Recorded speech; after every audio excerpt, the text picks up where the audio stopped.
যারা একবার এখান থেকে গরু নিয়েছে এবারেই তারা এখান থেকে নেয়। আমরা এখান থেকে হোম ডেলিভারি দেই, লাইভ ওয়েটে গরু বিক্রি। এবারে ঈদকে সামনে রেখে আমরা এখানে টোটাল 84টা গরুকে মোটা তাজাকরণ করছি, যেটা আমরা বাজারজাতকরণ করব। আমাদের বাজারজাতকরণ মূলত অনলাইনের মাধ্যমে আমাদের বাজারজাত করে থাকি। আমাদের নিজস্ব একটা প্ল্যাটফর্ম আছে। আমাদের গরুগুলো এখানে আমাদের নিজস্ব জমিতে ঘাস চাষ হয় এবং আমরা বাইরে থেকে বিচিলি কিনি, সেগুলো আমরা এখানে দেখবেন আমরা এখানে নিজেদের কর্মচারী দিয়ে সেগুলোকে কাটিং করি এবং সেগুলোকে আমরা গরুকে খেতে দিই। প্রাকৃতিক উপায়ে গরু কিভাবে পরিচর্যা করতে হয়, কিভাবে লালন পালন করতে হয়, সেটাকেই সামনে রেখে আমরা এই প্রজেক্টটা বাস্তবায়ন করে থাকি। সর্বোচ্চ ওজন হইল 700 কেজি, সর্বনিম্ন হইল 250 কেজি। আর কিছু মাঝারি অর্থাৎ 300 থেকে 400 লেভেলের গরুটা আমাদের একটু সংখ্যায় বেশি আছে। আর আমরা এখানে মূলত প্রাকৃতিক উপায়ে গরু হৃষ্টপুষ্টকরণ করি। এর মধ্যে আমাদের মেন খাদ্য তালিকার মধ্যে মেন হলো ঘাস। আমাদের 16 বিঘা জমিতে নেপিয়ার পাখতুন 1 জাতের ঘাস চাষ করা হয়। আর বডি ওয়েট অনুযায়ী দানাদার খাবারটা দেয়। যারা একবার এখান থেকে গরু নিয়েছে তারা আর এখান থেকে কাস্টমার হিসেবে ব্যাক হয়নি, প্রতিবারেই তারা এখান থেকে নেয়। আমরা এখান থেকে হোম ডেলিভারি দেই, লাইভ ওয়েটে গরু বিক্রি।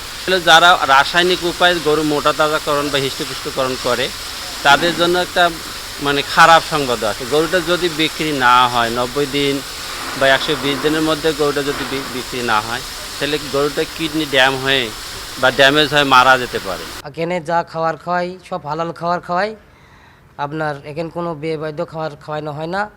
এখান থেকে আপনার বিশালি, কাঁচা ঘাস, ছোলা, তারপর আপনার ভুট্টো, সাইলেজ এগুলো খাওয়াই। আর আপনার এখানে কোনো অবৈধ খাবার খাওয়ানো হয় না। আর মূলত আপনার এখানে আমরা গরু পালছি, আপনার নিজে না খাওয়াও মনে করেন যে গরু সময়তে খাতি দিই হেভি যত্নর সাথে। মনে করেন যে মানুষ যেরকম 3 বেলা খায় ইকো সেই রকম 3 বেলা খাওয়ানো হয়, গোসল করানো হয়, ঘুমানো হয়, একদম খুব যত্ন। আর এই গরু মনে করেন আমরা কোরবানির বেশি, যেমন চাঁদ উঠলি পারে গরু কাঁদা শুরু করে। প্রত্যেকটা গরুর ওপরে আমারও মায়া করে, যেমন গরু কাঁদে এবং ওই গোড়ার উদ্যোগ তাকালি প্রত্যেকটা গরু চোখের পার ভাসে। আর মূলত আপনার এই খামারে কাজ করছি, যেমন আপনার ইন্ডিয়ান গরু যাতে না ঢুকলি পারে মনে করেন যে আমার এই ফার্ম চলবে না, আমরা যে 4-5 জন কাম করছি কামও চলবে না। বড় করা হয়ে থাকে, মোটা তাজাকরণ করা হয়ে থাকে, সেখানে কোনো রকম রাসায়নিক কোনো উপাদান ব্যবহার করা হয় না। এখানে প্রাকৃতিক উপায়ে যে সকল খাবার তৈরি হয়, উৎপাদন হয়, সেটাই আমাদের এখানে প্রসেসিং করে খাওয়ানো হয়। যেমন আমরা উন্নত মানের ঘাস চাষ করা এবং এর পাশাপাশি যে বৈজ্ঞানিক উপায়ে যে খাবারগুলা বিভিন্ন বিশেষজ্ঞরা সাজেস্ট করেন, সেই উপায়েই আমাদের এখানে খাবারগুলো তৈরি করে খাওয়ানো হয় এবং গরু মোটা তাজাকরণ করা হয়ে থাকে। আমাদের দেশি জাতের গরুর পালনে আমাদের একটু সহজ সুবিধা হচ্ছে, কোরবানি উপলক্ষে প্রত্যেকটা মানুষই দেশি গরু খুঁজে এবং দেশি গরুর চাহিদাটাও অনেক বেশি। এই কারণে ঢাকা, পার্শ্ববর্তী কুষ্টিয়া, খুলনা, সিলেট, চিটাগাং এই সমস্ত জায়গায়ও আমাদের গরুগুলো যায় এবং সম্পূর্ণ দেশি গরুর, কুষ্টিয়ার দেশি গরুর একটা বিশেষ চাহিদা রয়েছে, যে কারণে আমরা দেশি গরুর বাইরে অন্য কোনো গরু পালন করি না।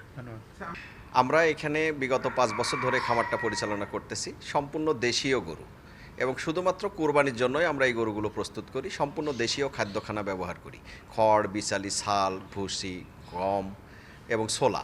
অন্য কোনো খাদ্যখানা আমাদের এখানে ব্যবহার করিও না এবং কৃত্রিম কোনো পদ্ধতি আমরা ব্যবহার করি না, যে কারণে আমাদের এই গরুগুলো কোরবানির জন্য 100% হালাল। আর আমরা এখানে লাইভ ওয়েটে গরু বিক্রি করি, 550 টাকা কেজি এই বছরের জন্য নির্ধারিত আছে। আপনি ঈদের আগের দিন পর্যন্ত আমাদের এখান থেকে নিয়ে যেতে পারবেন। এখন পছন্দ করবেন, শুধুমাত্র বুকিং করবেন, ঈদের আগের দিন আপনি নিয়ে যেতে পারবেন।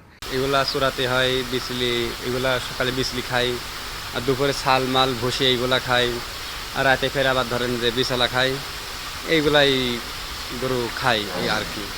তাছাড়া এখানে রাসায়নিক কোনো অন্য কিছু ব্যবহার হয় না, না ওই সবগুলো ব্যবহার নাই। আমাদের সন্তানের মতো আমরা লালন পালন করি। গরু যখন চলে যায় তখন আমাদের খুব খারাপ লাগে। সরকারের কাছে অনুরোধ যেন বাইরে থেকে গরু না আনে। আমরা এই ফার্মে কাজ করি বহু বছর, আমি 5 বছর কাজ করতেছি। আমরা গরুর ছাল খাওয়াই, গুঁড়ো খাওয়াই, খুদের ভাত, ছোলা, তারপরে সাইলেজ আছে, তারপরে ঘাস আছে, এই ফল আছে। আমরা এই গরুরে কোনো ট্যাবলেট বা ওই ইঞ্জেকশন এসব করা হয় না। এই ফার্মে গরু আছে 98টি গরু। বিক্রির পরে তো আমাদের খারাপ লাগে, সন্তানের মতো লালন পালন করি আমরা। এখানে আমাদের প্রায় 19,000 খামারে 2 লক্ষাধিক গবাদি পশু আমরা প্রস্তুত করেছি। আমাদের চাহিদা 1 লক্ষের অধিক বা 1 লক্ষের অধিক আমাদের উদ্বৃত্ত থাকবে। এগুলো কুষ্টিয়া চাহিদা পূরণ করে আমরা দেশের অন্যান্য জায়গাতে সরবরাহ করতে পারবো। প্রতিবারের মতো এবারও আমরা কুষ্টিয়া জেলায় কুরবানির জন্য প্রায় 2 লক্ষাধিক গবাদি পশু প্রস্তুত করেছি। আমাদের খামারিরা তাদের অক্লান্ত পরিশ্রম করে আমাদের দেশীয় পদ্ধতিতে এবং দেশীয় খাবার খাইয়ে এই গবাদি পশুগুলো তারা প্রতিপালন করছে। এখানে আমরা আমাদের প্রাণী সম্পদ বিভাগ থেকে তাদের ভ্যাকসিনেশন এবং প্রয়োজনীয় চিকিৎসা এবং তাদের পরামর্শ আমরা দিয়ে যাচ্ছি। আমার মনে হয় যে আমাদের যে সামনে কুরবানি, এই কুরবানি উপলক্ষে আমাদের যারা কুরবানি প্রদান করবেন তারা এই সমস্ত গবাদি পশু নিশ্চিন্তে তারা কুরবানির জন্য কিনবেন এবং সাথে সাথে আমাদের খামারিরা তাদের যে পরিশ্রমের যে ফসল তারা ন্যায্য মূল্য পাবেন।